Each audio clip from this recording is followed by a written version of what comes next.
relação com glória. E muros na Bíblia, ou cidade, sempre tem relação com governo. Por isso as duas coisas devem ser sempre colocadas juntas. E nesse processo de restauração do testemunho do Senhor, aí elas estão juntas. O altar, a casa ou o templo e os muros. Essa é a ordem da restauração através desses que voltaram do cativeiro em 3 levas distintas. Zorobabel e Josué primeira leva de cativos, retornando, a segunda com Esdras e a terceira com Neemias. A primeira tem foco na restauração dos muros, a segunda tem foco no fortalecimento da casa e do serviço da casa, Esdras, e a terceira tem foco na restauração dos muros de Jerusalém. Se você ler o livro de Lamentações, com atenção, você vai ver que exatamente esses 3 elementos são mencionados como sendo o motivo da ruína do povo. Então é dito que por causa da apostasia do povo, escute isso e depois você confira no livro de Lamentações de Jeremias. Por causa da apostasia, do extravio, de levantar altares em todos os montes, do desvio do coração para com o Senhor, então o profeta Jeremias, em Lamentações, vai dizer assim: o Senhor detestou o seu altar. Meus amados irmãos, é o lugar onde ele tinha suas delícias. Porque aquilo que era oferecido ali era um tipo da pessoa e obra do seu próprio filho. O que era oferecido ali era um aroma suave para o Senhor, de um povo que adorava o Senhor e que estava na expectativa da revelação do Messias. Então é dito, ele detestou, a palavra forte usada por Jeremias em Lamentações. Senhores, como eu estou falando essa história de 5%, 95%, eu sei que a maioria, 95%, tem dificuldade de compreender isso. E eu tive muito mais, tenho menos, mas continuo tendo. Esse é o estudo da vida espiritual. E não vem pelo intelecto, vem pela revelação. Portanto, há necessidade do novo nascimento, há necessidade da vivificação do espírito para a gente compreender. Só com o intelecto que não compreende, mas qualquer um, se colocar com um amor verdadeiro, o amor ágape, pedindo para Deus revelação, pedindo para Deus crer em Cristo, nascer em Cristo, viver em Cristo, mas de coração, de sentimento, crendo em Cristo, vai nascer de novo naquele mesmo momento. Em nome de Jesus Cristo, eu posso dizer que isso é verdade, porque aconteceu conosco quando nós procuramos Deus de coração e Ele veio habitar o nosso coração. Capítulo 2. Detestou o seu altar. Depois diz, rejeitou o seu santuário, ou a sua casa, templo. E por último, entregou aos adversários os muros de Jerusalém. Palavras solenes, mostrando o resultado da apostasia do coração. Então, quando Neemias vai cooperar com a terceira leva de cativos, um pequeno grupo, na verdade, para essa obra tão importante de restauração dos muros, olha essa sequência. Olha o que aconteceu. Então, só para falar aqui com as minhas palavras, essa restauração dos muros de Jerusalém, da cidade então que virou cativo dos babilônios, representa o governo de Deus. Os muros representam o governo de Deus.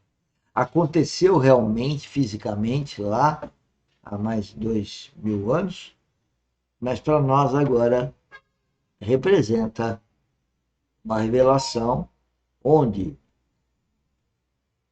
nós temos que ser guiados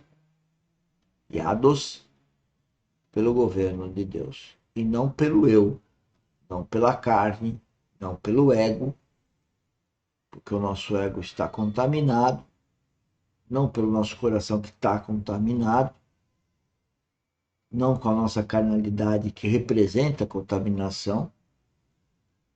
E aí nós temos que ser mortificado para o mundo, para os valores do mundo, e o mundo que é trevas, trevas espirituais.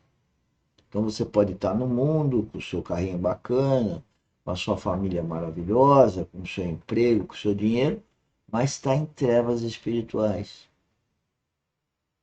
E essas trevas só vão ser dissipadas se você nascer de novo e começar uma transformação de mente, que é o trabalho nosso de sábado, né? Tendo assim como foco a mesa do Senhor que nós estudamos no domingo, às 10 horas. Nós vamos voltar a escutar o Romeu Bonetti. Ele pôde partilhar, ter comunicado a ele, seu coração, os encargos do coração de Deus. Então ele ora, como falamos, ele tem esse momento diante do rei. O rei vê o seu coração triste. Isso era uma atitude séria, creio que você sabe. Neemias poderia ser até mesmo morto. O rei já tinha problemas demais para ter um copeiro angustiado e triste. Então ele colocou sua cabeça a prêmio ali.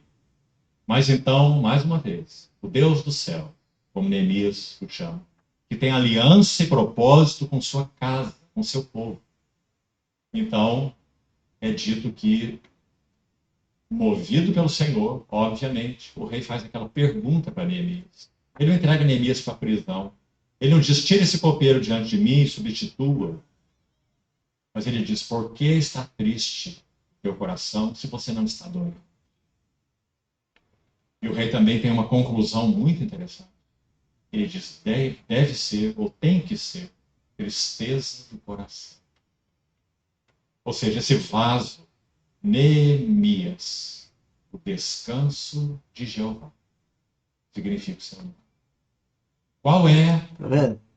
Esse vaso, Neemias, que significa o descanso de Jeová, é o descanso de Deus.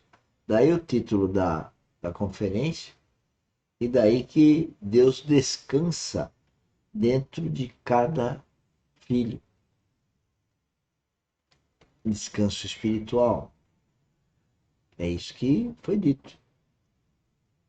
E não é um prazer a gente cuidar desse tabernáculo, desse corpo espiritualmente, ter a habitação do Espírito Santo e poder sentir essa comunhão com Deus, com Jesus Cristo, espiritualmente, aqui e agora? É fantástico. Não pode existir algo melhor, quer dizer, qualquer contingência no plano horizontal, ou seja, do dia a dia, para os negócios familiares, são diminutos. Diminutos, são insignificantes, porque você tem uma perspectiva de vida eterna. Ainda hoje, algumas pessoas falaram, eu estou com problema de dívida, dinheiro, estou com muito trabalho, e a gente percebe que eles não percebem que o inimigo está assolando o comportamento deles. Eles estão vendo no dinheiro ou no muito trabalho ou qualquer outra coisa um problema no outro e não estão vendo dentro dele que eles não estão obedecendo a Deus e de repente nem nasceram de novo. Se eu não nasci de novo, eu não posso obedecer a Deus. E a grande confusão que as pessoas fazem é serem religiosos e não terem uma vida espiritual. Esse é o objetivo da academia. É uma vida espiritual, não é religiosidade. Eu não sou religioso. Tá? Então esse é o recado para aqueles que convivem comigo. E para vocês todos, porque eu estou falando de uma forma genérica. Eu tenho treinado para poder falar em nome de Jesus Cristo, evitando cada vez mais citar nomes. Porque quando eu cito nome, o inimigo pega a mente da pessoa.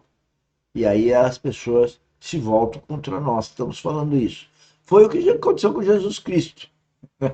Ele começou a falar as verdades, fruto dessas verdades, não acreditavam nele e achavam que ele era um impostor. E o mataram, quer dizer, ele deixou-se matar naquela cruz, né? Com todo o objetivo que ele já tinha delineado junto com o Pai. o lugar do meu repouso.